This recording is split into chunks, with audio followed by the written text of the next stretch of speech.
Rasul dalam keadaan sangat lemah kembali dipapah oleh Ali bin Abi Thalib dan Fadl bin Abbas untuk kembali ke rumahnya. Pada saat itu matahari sudah mulai meninggi, pintu Rasulullah SAW dikunci dan di dalam Rasulullah SAW sudah terbaring di pangkuannya Aisyah. Ketika itu ada seseorang yang mengetuk pintu rumah Rasulullah dan Fatimah membuka pintu tersebut dan sang laki-laki tersebut berkata kepada Fatimah, "Aku ingin bertemu dengan ayahmu." Apa kata Fatimah? "Tidak bisa wahai pemuda, ayahku sedang sakit." Fatimah lalu menutup pintu tersebut dan kembali kepada sang ayah. Kata Rasulullah SAW sambil menatap wajah Fatimah seakan-akan wajah itu ingin dikenangnya seumur hidupnya, mengatakan, "Wahai Fatimah, sesungguhnya yang datang adalah malaikat maut. Malaikat maut hendak mengambil nyawaku pada hari ini." Fatimah sudah tidak tahan lagi dan terseduh-seduh dalam tangisannya. Lalu malaikat maut itu masuk ke rumahnya Rasulullah SAW. Dalam keadaan lemah, Rasulullah SAW bertanya kepada malaikat maut, "Di mana malaikat Jibril? Aku tidak pernah melihat malaikat Jibril selama ini. Di mana dia? Kenapa tidak hadir pada hari ini?" Malaikat Jibril pada akhirnya pun datang menemui Rasulullah SAW dan dalam keadaan yang berbaring dan lemah Rasul berkata pada malaikat Jibril, "Wahai malaikat Jibril, tolong beritahu kepadaku apa hakku, apa yang akan aku dapatkan." Apa yang dikatakan oleh malaikat Jibril? "Wahai kekasih Allah, ketahuilah bahwa seluruh malaikat telah menunggumu di pintu-pintu langit, wahai Rasul. Ketahuilah bahwa surga, pintu-pintu surga telah dibukakan untukmu, wahai Rasul."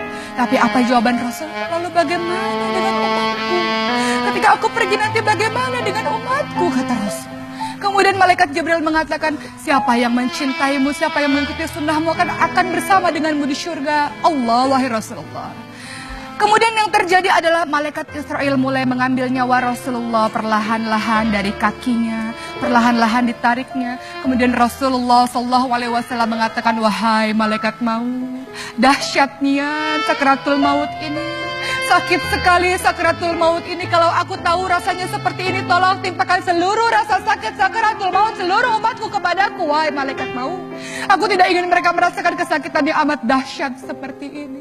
Ketika dalam keadaan seperti itu, malaikat Jibril memalingkan mukanya dan Rasulullah SAW berkata pada malaikat Jibril lagi, "Malaikat Jibril, apakah engkau tidak mau melihatku? Jijikkah engkau melihatku sampai engkau memalingkan wajahmu, tidak mau menghadapku?" Apa yang dikatakan oleh malaikat Jibril?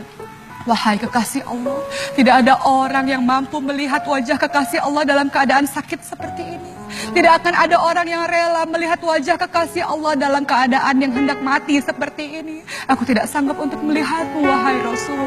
Maka Rasul dengan keadaan yang sangat lemah, yang sangat letih, mulai memanggil Ali bin Abi Thalib dan berbisik-bisik kepada Ali bin Abi Thalib, "Ali bin Abi Thalib, tolong sampaikan kepada seluruh umatku, peliharalah sholat dan peliharalah orang-orang miskin." Dalam keadaan mulai satu persatu nafas Rasulullah SAW tersengal-sengal dan seluruh orang sudah mulai menangis, Rasulullah berbisik dengan lemah, "Umati, umati, umati, umati, umati, umati." Rasulullah SAW memikirkan keadaan kita, keadaan umatnya sepeninggalan Rasulullah SAW. Apakah taat kepada Allah atau maksiat di jalan Allah Subhanahu wa Ta'ala? Maka di detik-detik kematian Rasulullah menaikkan satu telunjuknya, kemudian mengucapkan, "La ilaha illallah, la ilaha illallah, la ilaha illallah." Dan pada saat itu juga terpejamlah matanya di pangkuan Aisyah. Seluruh orang menangis dan kemudian kabar matinya Rasulullah SAW mulai tersiar di seluruh penduduk Madinah. Dan semua orang menangis terseduh-seduh, tersayat hati mereka karena kepeninggalan Rasulullah SAW. Umar bin Khattab radhiyallahu anhu yang mendengar kisah ini pun mulai mengambil pedangnya dan mengacungkan pedangnya dengan perasaan marah. Ia mengatakan, "Siapapun yang mengatakan Rasulullah mati, akan aku penggal lehernya. Siapapun yang mengatakan Rasulullah telah wafat, akan aku bunuh dia." Rasulullah tidak wafat. Rasulullah hanya kembali bertemu dengan Allah. Setelah itu kembali lagi bertemu dengan kita. Rasulullah hanya seperti Nabi Musa saja yang bertemu dengan Allah. Setelah itu kembali lagi pada umatnya. Jangan sekali-kali kalian mengatakan Rasulullah mati. Begitu kata Umar. Umar begitu terpukul dengan kematian Rasulullah SAW sampai Abu Bakar radhiyallahu anhu menenangkan Umar dan mengatakan, "Wahai Umar, tidak begitu Umar. Kalau engkau menyembah Rasulullah SAW, ketahuilah bahwa dia adalah seorang manusia biasa yang pada akhirnya kembali kepada Allah Subhanahu wa Ta'ala.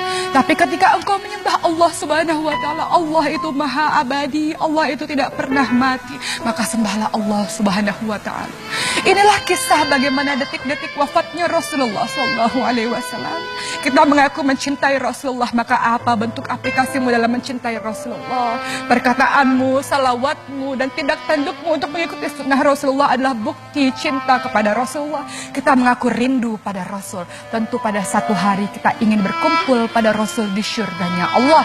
Mudah-mudahan kisah kematian Rasulullah ini menjadi satu pembelajaran bagi kita untuk senantiasa ingat mati. Dan secerdas-cerdas orang, kata Rasulullah, adalah mempersiapkan perbekalan untuk menyambut kematian kita, untuk pada akhirnya bertemu dengan Allah sang kekasih abadi dan Rasulullah SAW. Mudah-mudahan bermanfaat. Terima kasih. Wassalamualaikum warahmatullahi wabarakatuh.